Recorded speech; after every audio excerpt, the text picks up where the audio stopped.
Me and alongside him, one of Australian and one of, well, I have to say one of Australia's rising stars, rather than just Adelaide United's. It's Olyroos striker Bruce Djute. Welcome. Thanks, guys. Good to see you. Now, last night's a satisfying draw again away, given that you had to come from behind in the end. yeah, I know. I think we played well. You know, it was a very entertaining game, and we had some good opportunities, and as did Sydney. But I think all in all, it was a fair result. And for yourself, a couple of chances spurned. Yes. I got a lot of work still to do on my game, and you know, with every game I play, I'm learning a bit more. You know, as I watch this now, you know. Yeah, I don't know where Corica's come from. I thought I've almost, you know, I've superhero done a goal. The way he got back there. Yeah, but a bit disappointed. But you know, I kept trying. I didn't want to hide. I wanted to keep going. And here, that slip here. What is it? Is finishing one part of your game? That's yeah. How do you feel when you're bearing down on goal and you only got the keeper to beat, for example? Well, usually I'm not finding myself in those positions. You know, last night it was a bit different for me. I've been scoring off crosses and stuff recently, but I have been scoring regularly. You know, in the last 4 games I've gotten 4 goals, and I think, you know, all my missed chances accumulated into one game yesterday. So hopefully, you know, in the next couple of rounds I can get that right.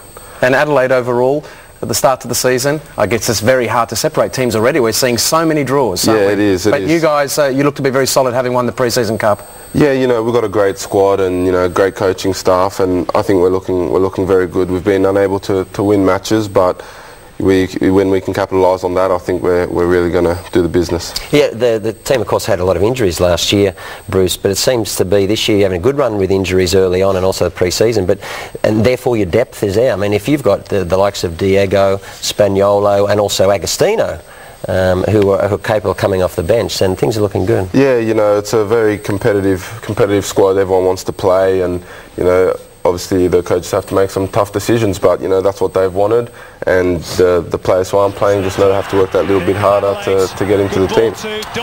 But I guess this is some of the action involving you and the goals scored. Adelaide in the first 2 seasons of the A-League has been very successful. You've qualified for both Asian Champions League. You'll be there again at the end of this season. Pre-season cup winner. You've just missed out though, haven't you? Not been able to go the next step. Are the ingredients there now? I think so. You know, I think the ingredients was always there with Adelaide. You know, I don't understand. I haven't been very involved in the seasons prior, you know, to understand exactly what happened and what's gone wrong. But in this current squad, you know, we've got a good mentality, and every player is willing to work really hard for each other. So I think this year if we can get things right and on important dates perform, then there's no reason why we can't do very well. What do you see from the rest of the league? The Mariners this week notched a 2nd win. They're the only team to have maximum points, and we saw Nick Murger scoring goals in that one, so they're already shaping as a force. But the teams generally around the league, who are the ones to watch out for, do you think? You know, it's very difficult to pick this year because, you know, obviously with the New Zealand team last year, they weren't so strong, but of course they lost this week. But the week before, you know, they've drawn with Melbourne, who won the grand final. It's a very difficult league to judge who's gonna do what, but every team's very strong, and, you know, I think it's going to be very interesting come the business end of the season, who's going to have the depth and the quality to go all the way. Craig, Nick Murger there, scoring a couple of goals in a 3-0 victory. Yeah. Is the Central Coast for you already looking good? I think they're a completely different team to last season, just because of the re-emergence of Murger and also Petrovski up front. You know, we spoke to Andre last week here. I think it's changed the whole focus of their team, and they've got 2 guys up front who can do the whole range of things they need to do in the game. Both of them can hold the ball up. Both of them are pretty mobile, although Murger looks strong, he looks hungry, and that goal there where he jinked past 3 in the box was a stunning goal. In fact, there was a moment in the game, I think it might have been the second half, where he went past the defender 3 or 4 times in the box, back onto his right foot, and he just missed it, but I thought it was absolutely brilliant. It's exactly what we need to see in the A-League, and had he finished that, it'd be probably the best goal of the last 2 seasons. What do you make of Melbourne's sluggish start, Bruce? I know it's one of your direct rivals. You don't maybe want to offend them, but the fact of the matter is this, you know, backing up after such a season can be difficult. But what have you seen? You know, I think the expectation on them is very high, but, you know, so early you can't really judge. You know, they've had 2 draws, We've had 2 draws. I thought we've played well. I don't know how they're thinking in Melbourne, but you know, it's at this stage in the competition, it's too early to judge. I think you've got it next week, haven't you? Though? Yes, we do. But I think it would be naive to put a judgment on them that, you know, they're struggling or whatever.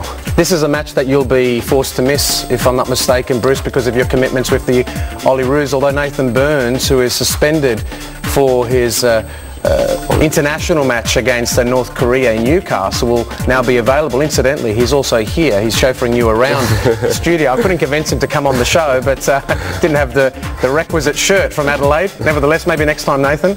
Good to see you anyway at SBS. Craig, the Olyroos, I've mentioned that now Bruce goes into camp next week, so it's another important time for you. Very high demands of both yourself and players like Nathan this season. Yeah, very high demands. I think it's important that for us we split it in 2. You know, when I'm with Adelaide, I'm giving 110%, and I'm not worried about the Olyroos setup. But when I'm with the Olyroos, you know, I've got to give 110% there, because the Olympics is very important to not just myself, but the team and the country as a whole. So with the Olyroos, I give 110% for them and not worry about Adelaide. But you know, with the staff there, and everyone's really being very good at supporting us and giving us enough time to recover and stuff. So. Well, certainly. I mean, Aurelio had all the experience of, you know, all of the Olympic campaigns, played in the Olympics, of course, and also the Socceroos. I'm just interested, of course, next week now Agostino will come in. You've seen him now in pre-season and what have you, and it's good for a young striker like yourself. It must be good to have a guy there as well who has so much experience. Good chance for him to come into the team next week. What does he offer to you? So much. You know, in training I learned so much off him. He's a great communicator, but even if I just watch him play, you know, he really teaches me a lot.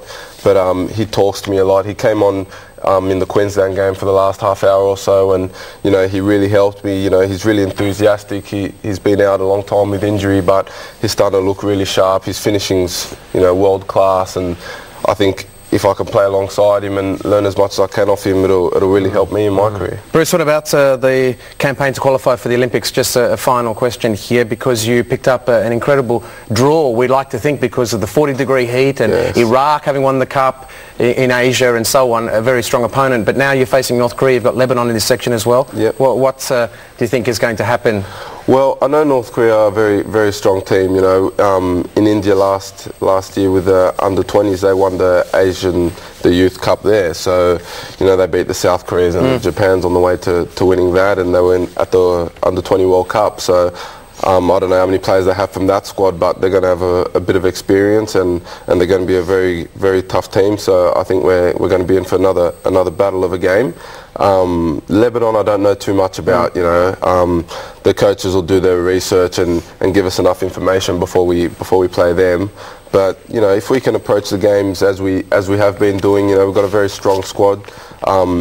Mills is back and Bridge is back. You know, we miss them against Iraq. Along with Sarkis as well. Yes, but he had injury problems. Is he back too? Yes, he's also back. He got called up. So, you know, we got such a strong squad and you know, great coaches, and I think if we just stick to the coaches' structure and stuff, you know, we can really be a force. Well, all the best. It's been great having you here. Thanks. Finally, at long last. Thanks for having us. Thank you. Thanks.